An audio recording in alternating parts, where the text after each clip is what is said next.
एक गांव था। गांव का नाम था अमर सिंहपुर। नाम भले ही अमरता का आभास देता हो, लेकिन वहां रहने वाले लोग हर दिन थोड़ा थोड़ा मरते थे, उम्मीदों के नीचे, अपेक्षाओं के भार में। गांव के बाहर एक पीपल का पेड़ था, वही पेड़ जिसके नीचे एक दिन एक बूढ़ा साधु आकर बैठ गया। उसके कपड़े फटे हुए नहीं थे, पर नए भी नहीं थे।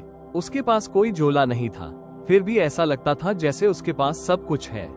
उसकी आंखों में न कोई शिकायत थी, न कोई लालसा। लोगों ने पूछा, बाबा कहाँ से आए हो?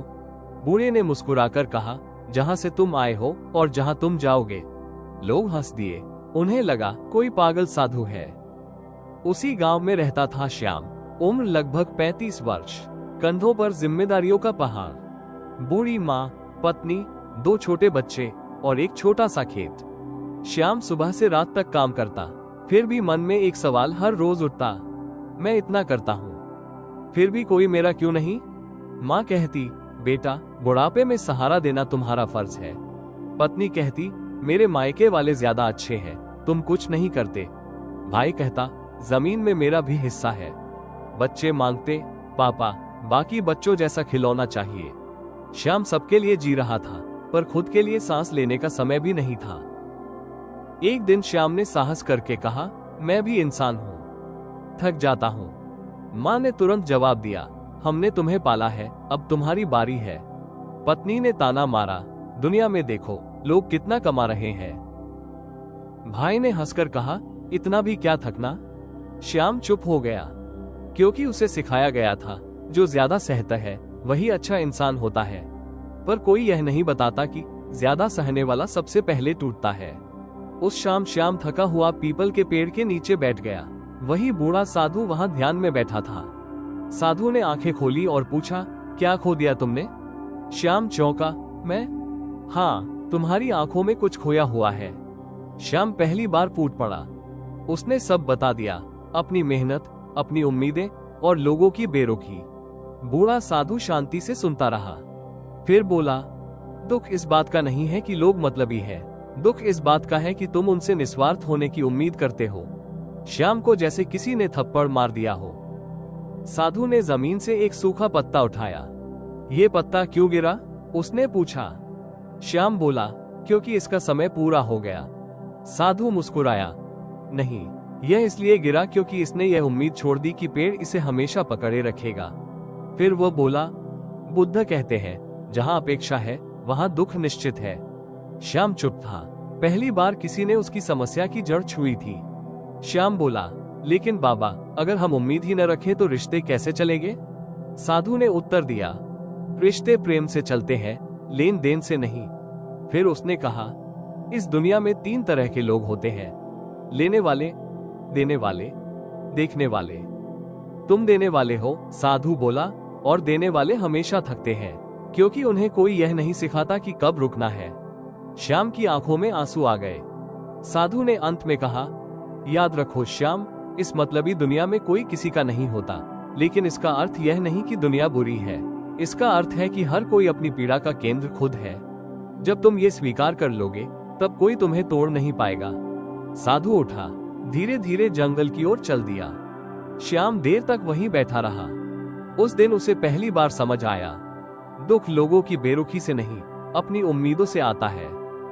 पीपल के पेड़ के नीचे उस शाम के बाद श्याम वही इंसान नहीं रहा। वो बदला नहीं था, बस जाग गया था। अगले दिन से श्याम ने एक नई आदत बना ली, कम बोलना। वो काम वही करता था, मेहनत वही थी, पर अब शिकायत नहीं करता। माँ बोली, आजकल बहुत चुप रहने लगा है। पत्नी ने कहा, जरूर किसी ने दिमाग खराब कर दिया है। भाई हंसा, लगता है बाबा बन गया है। किसी ने यह नहीं पूछा, क्या तुम ठीक हो? क्योंकि दुनिया को काम करने वाला चाहिए, सोचने वाला नहीं। श्याम ने अब सबके लिए करना कम कर दिया। पहले जहां वो बिना पूछे मदद करता था, अब वहां वह रुक जाता। लोगों को ये बदलाव अच्छा नहीं लगा। पत्नी ने ताना दिया, पहले तो कुछ और ही थे, अब मतलबी हो गए हो। श्याम मन ही मन मुस्कुरा दिया। उसे याद आया, मतलबी वही कहलाता है जो देना बंद कर दे। एक दिन गांव में पंचायत हुई। मुद्दा था श्याम के खेत की जमीन। भाई ने सबके सामने कहा, श्याम अकेला सब संभाल नहीं सकता, मेरा हिस्सा मुझे चाहिए। लोगों ने सिर हिलाया। कोई यह नहीं बोला कि अब तक श्याम ने अकेले सब संभाला था, क्योंकि कृतज्ञता गांव में सबसे दुर्लभ शब्द था। उस रात श्याम बहुत देर तक जागता रहा। वो सोचता रहा, अगर मैं सबके लिए था तो आज मेरे लिए कोई क्यों नहीं। फिर उसे साधु की आवाज याद आई, हर व्यक्ति अपनी पीड़ा का केंद्र खुद है। उसे समझ आने लगा, लोग बुरे नहीं होते, बस अपने तक सीमित होते हैं। कई दिन बाद श्याम फिर पीपल के पेड़ के पास गया। बूढ़ा साधु फिर वहीं था, जैसे वो जानता था कि श्याम आएगा। श्याम ने पूछा, बाबा, जब अपेक्षा छोड़ते हैं तो दिल खाली सा क्यों लगने लगता है? साधु बोला, क्योंकि अब तक तुम दिल को दूसरों से भरते आए थे। फिर उसने कहा, अब पहली बार तुम्हारा दिल तुम्हारे लिए खाली हुआ है। 6 बुद्ध का दूसरा सूत्र। साधु ने आंखें बंद की और कहा, बुद्ध कहते हैं आसक्ति ही दुख का मूल है। तुम्हें लोगों से प्रेम नहीं था। साधु बोला, तुम्हें उनसे आसक्ति थी। श्याम चुप रहा। तुम चाहते थे कि वे बदले में वही करें। प्रेम मुक्त करता है, आसक्ति बांधती है। प्रेम देता है और शांत रहता है, आसक्ति देता है और बदले में मांगता है। जहां मांग है वहां दुख निश्चित है। श्याम की आंखें नम हो गईं। श्याम बोला, तो क्या इंसान को अकेला रहना चाहिए? साधु मुस्कुराया, अकेलापन और स्वतंत्रता देखने में एक जैसे लगते हैं। जो खुद से डरता है उसे अकेलापन लगता है, जो खुद को जानता है उसे वही स्वतंत्रता लगती है। उस दिन के बाद श्याम ने भीतर की यात्रा शुरू की। वो अब लोगों को समझने लगा। किसी से ज्यादा उम्मीद नहीं, किसी से शिकायत नहीं। वो अब भी देता था, पर खुद को खोकर नहीं। लोग बोले, श्याम बदल गया है। कुछ बोले, अब इसमें पहले जैसी गर्मजोशी नहीं रही। कुछ बोले, अब ये काम का नहीं रहा। श्याम सुनता रहा और पहली बार उसे बुरा नहीं लगा। एक शाम वो अकेले बैठा था। मन में एक वाक्य उभरा, इस मतलबी दुनिया में कोई किसी का नहीं होता। श्याम का पूर्ण परिवर्तन, त्याग का सही अर्थ, बुद्ध की अंतिम और सबसे गहरी सीख, जब कुछ भी बचता नहीं तभी सब मिलता है। समय बीतता गया। श्याम अब वही था जो कभी होना चाहता था, पर डर के कारण बन नहीं पाया था। उसके पास अब न शिकायत थी, न अपेक्षा, न कोई दावा। लोगों ने उससे बात करना कम कर दिया, क्योंकि अब उससे कुछ लिया नहीं जा सकता था। और यही दुनिया का नियम है, जहां लाभ खत्म वहां संबंध खत्म। श्याम ये जान चुका था और अब उसे कष्ट नहीं होता था। एक रात उसकी मां बीमार पड़ी। बहुत दिनों बाद उसने श्याम का हाथ पकड़ा और कहा, बेटा, हमने शायद तुमसे बहुत उम्मीद की। श्याम ने शांति से कहा, मां, उम्मीद ने ही तो हमें थका दिया था। मां की आंखों से आंसू बह निकले। वो पहली बार समझ रही थी कि बेटा कभी कमजोर नहीं था, बस बहुत ज्यादा दे रहा था। पत्नी अब बेचैन रहने लगी। श्याम अब न लड़ता था, न मनाता था। वो बस स्वस्थ दूरी पर था।